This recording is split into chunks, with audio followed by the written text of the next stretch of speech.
평생 남들과 비교하며 자식 가슴에 대못 박던 엄마. 옆집 민수는 대기업 가서 외제차 뽑았다더라. 내가 평생 아들의 숨통을 조였던 말입니다. 명절 친척 앞에서도 나는 늘 아들 들으라는 식으로 말합니다. 정은아, 이번에 승진했다며?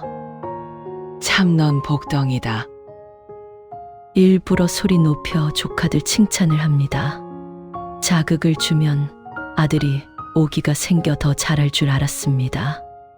내 속내는 자식 자랑하는 친척들 앞에서 주눅 들기 싫어서, 그리고 그들이 미워서 더 크게 칭찬했습니다. 결국 지방 작은 회사에 들어가 쫓기듯 독립해버린 아들. 찬거리를 챙겨 찾아간 아들의 비좁은 원룸 월세집에서 나는 또 참지 못하고 쏟아냈습니다. 넌 이 좁아 터진 데서 평생 살 거냐? 정은이는 벌써 아파트 분양받았다던데.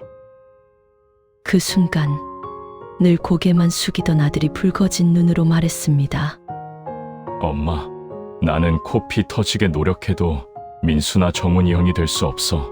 비교당할 때마다 난 정말 쓰레기구나 생각해. 그냥 죽어버리고 싶다. 피 맺힌 절규였지만 내 알량한 자존심에 기어코 한마디 더 뱉고 말았습니다. 네가 나약해 빠졌으니까 남들 반도 못 따라가는 거야. 아들은 매몰차게 문을 쾅 닫고 나가버렸습니다. 집으로 돌아오는 길, 문득 소름 끼치는 내 진짜 속마음과 마주했습니다.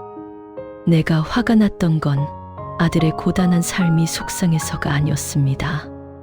남들 앞에서 당당하게 자랑할 거리가 없는 내 초라함 때문이었습니다. 비교는 자식을 위한 채찍질이 아니라 내 이기적인 폭력이었습니다. 아들의 인생이 곧 내 인생이라는 그 생각의 늪에 스스로 빠져 있었던 겁니다. 나는 집에 주저앉아 가슴을 부여잡고 한참을 울었습니다.